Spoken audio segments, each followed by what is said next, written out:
host, read a no romance, I can't talk.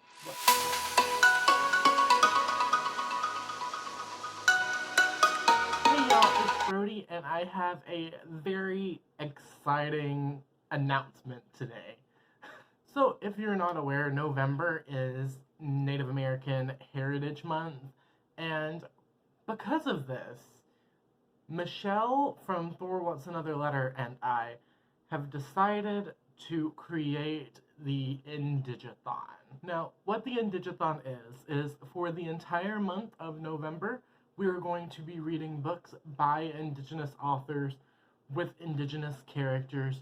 And like every readathon, we came up with some fun reading challenges if you want to participate. Here is the bingo board right now. So I decided I'm just going to run through the challenges with you right quick. Also, I think we're going to be doing reading sprints and stuff over on Twitter. But yeah, it's going to be fun. It's just going to be a month of reading books centering around Indigenous identity, and that's something I feel is very underrepresented on this platform. So yeah, I think it's going to be kick-ass, and I hope you all have fun. The first prompt is host recommendation. So this is just going to be a book that Michelle or myself have recommended, one that we love. So hopefully I'll be doing a recommendation video before the IndigAthon. You can also watch my Indigenous Q&A that I did about a month ago. Go check that out. I talk about a lot of books in that. And also I will be talking about some on Twitter. So you can go find recommendations there. I post them a lot. They're accessible. Prompt number 2 is to read a book by an author or about a character that comes from a tribe other than the 5 civilized tribes. The 5 civilized tribes are the Cherokee, Chickasaw, Choctaw, Creek, and Seminole. These were the tribes that colonizers deemed more civilized than the other ones. Yeah, I have a problem with that. So, because those are the tribes that most often seem to get talked about when discussing Indigenous identity, especially in, this day and age where everything is very, colonized, read a book from an author or about a character other than those 5 identities. Prompt number 3, read a book by a non-Indigenous author. I mainly want to do this because I feel it's important to read and support own voices, yes, but also whenever I talk about how there are harmful portrayals of Indigenous characters, people don't really seem to get it, and I understand because that's not your experience. You wouldn't be able to necessarily understand it. So if we're all reading books by Indigenous people for a solid month, and then you throw in one in there that's not by an Indigenous author, I mainly want to see if someone's honking their horn, fuck you.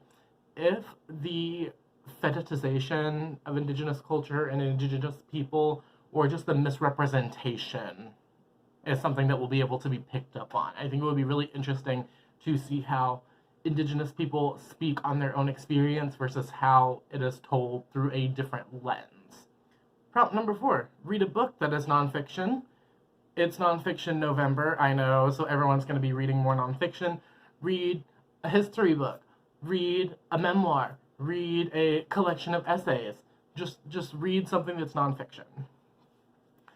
Prompt number 5 is TV time. This is because Michelle and I loved what Jesse from Bowties and Books did for the Blackathon, in which there were challenges that were not directly related to reading. You had to listen to slam poetry and, check this out and check that out.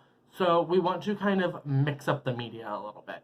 For the TV time prompt, you just need to watch a TV show in which a Native American actor plays an important part. Prompt number 6 is girl power. This is reading a book by an Indigenous female author or reading a book with an Indigenous female protagonist. The next prompt is on res. This is to read a book that takes place on a reservation. Prompt number 8 is intersectional, which is, reading a book with an Indigenous intersectional character. So this could be a character who is Indigenous and queer, Indigenous or disabled, Indigenous and fat. Read a book with intersectionality. This is something we should be doing all the time, so we want it to be a big focus, period. The next prompt is read a short story collection. There are plenty, and I will be making like a recommendations list that I'll link down below. But yeah, short story collections. They're quick, they're easy, they're accessible, they're great for readathons, so we're throwing that in there. The next prompt is SFF. Read a science fiction or fantasy novel centering around indigenous characters or by an indigenous author. Do you see the trend here? The next prompt is another non-reading prompt, and this is movie night. So this will be watching a film with an indigenous protagonist. So yeah, we're watching indigenous movies too. Next prompt is mystery. Read a mystery / thriller / horror novel centering around indigenous people. Next, there is a free space. We did a bingo board, so there's a free space, so, you know. The next prompt is an LGBT plus read. This is read a book with a queer indigenous character. Next is children's picture book. There are so many of these, and I don't have them because I did not bring them with me whenever I moved from Alabama to Florida. I'm so sad that I don't have them here, but they exist, and I want you to read one. The next prompt is South America. It's usually just North American natives that are talked about. We're extending this to South America the way it should be, so everyone is getting included. Read a book by an author or featuring a character from South that is native, indigenous to South America. The next prompt is to read a middle grade.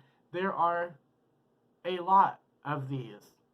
Read them. The next prompt is probably going to be one of the easiest ones, and that's to read a historical fiction novel. I feel like when I think of indigenous literature, my brain automatically goes to historical fiction. So yeah, just read a historical fiction novel centering around an indigenous character or by an indigenous author. It's not hard. The next prompt is poetry collection. Once again, this is pretty straightforward. Just read a book, a collection of poetry by indigenous people.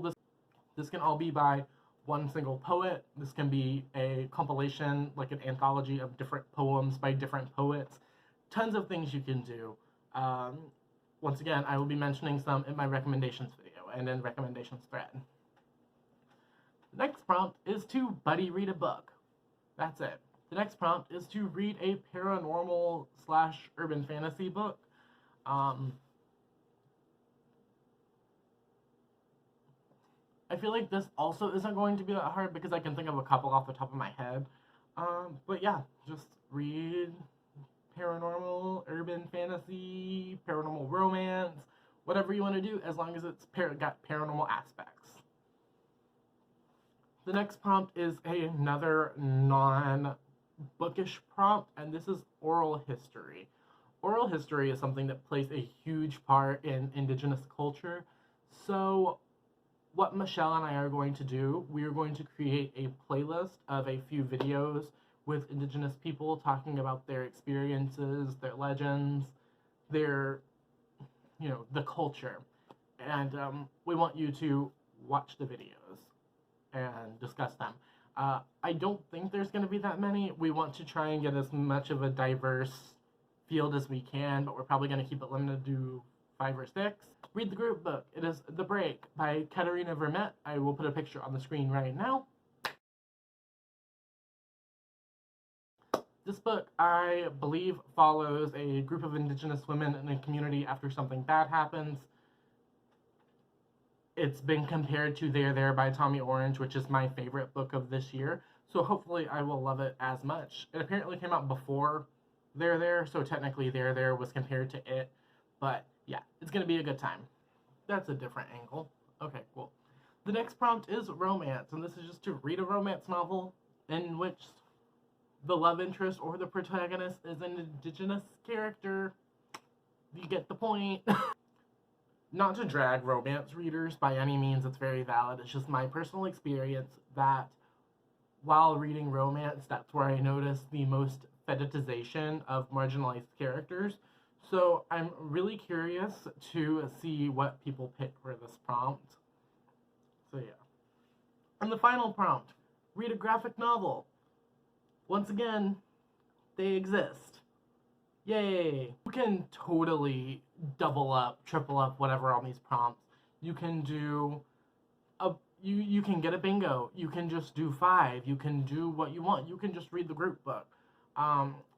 Hopefully we're gonna have a live show discussion on the group book, but that is to be determined. So if that's something that you would like to see, let us know. Michelle is also posting an announcement video on her channel, so make sure you go check that out. Go follow both of us and the IndigAthon on Twitter. We're using the hashtag IndigAthon. Go check that out. We'll be posting more information over there as the time comes. We just wanted to do this in October to give you time. The only real rule is that you can't read Sherman Alexie and count it for a prompt. Sherman Alexie is a predator. We don't allow that here. Fuck him. And let me know in the comments, comment question of the day, what's gonna be on your TBR. Also, if you have any questions, let me know down there so I can answer them. And yeah, we're just gonna have a kick-ass time. Alright. I've been trying to do an outro for the past 8.5 minutes. That's so fun of me. Alright. I hope you have a wonderful whatever it is, wherever you are. I will see you next time for another video. And please do the IndigAthon. Okay, bye.